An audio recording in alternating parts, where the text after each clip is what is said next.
Good morning, Bang Bang Rail.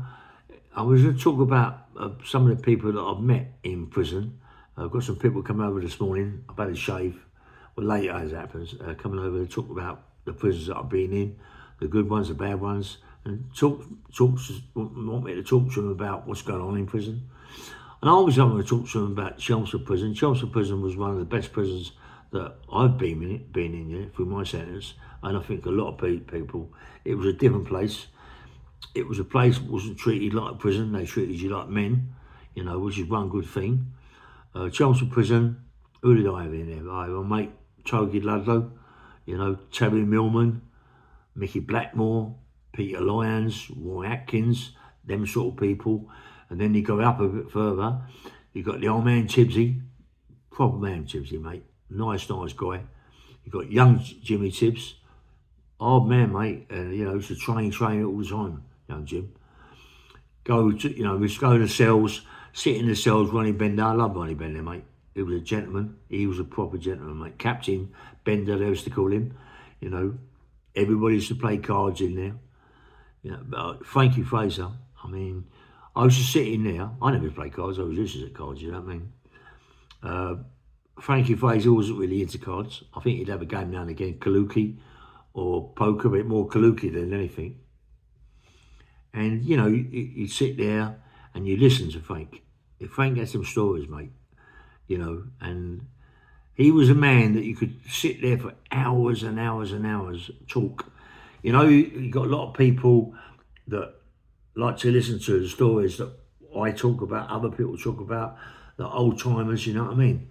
Because they don't know what it's like. And for me to talk about Frankie Fraser, Jack Spott, and all them people, Billy Hills, and all them sort of people, that he went through, and he knows. When he talks about Reggie and Ronnie Cray and Charlie Cray, you've got to sit down and listen, It's like, because I've seen them, I've met them, but I haven't actually been in their company, as such, been in their company, but not talk to them. And Frankie Fraser, mate, he was just the business, He knew them so well. He was around Eddie Richardson and Charlie, but he was also around the Crays, There's a lot of us, so I know Tony Lawrence didn't really like that. That's why they had loggerheads, always loggerheads between them two, Fraser and Tony Lawrence. I'm surprised it never really kicked off. But Frank, I really liked him. I really liked Frank Fraser, mate. He was a gentleman, well-spoken, soft-spoken man. Never really got out of his pram, only football.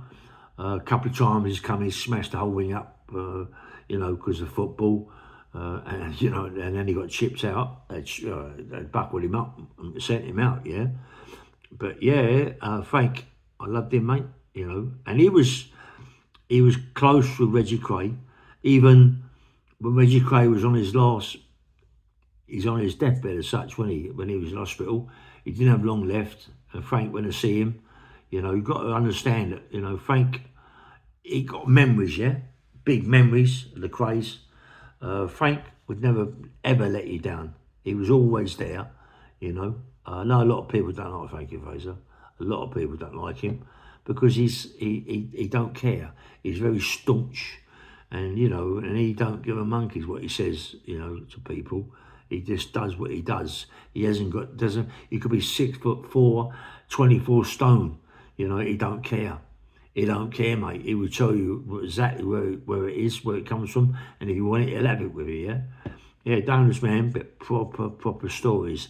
Anyway, I'll try and pick a few stories up from the old nut, that he used to talk about. I know he's talked a lot about Reggie and Ronnie Cray and Charlie, about the old man and everything. He's got some good stories. Anyway, bang, bang, bang, nice one.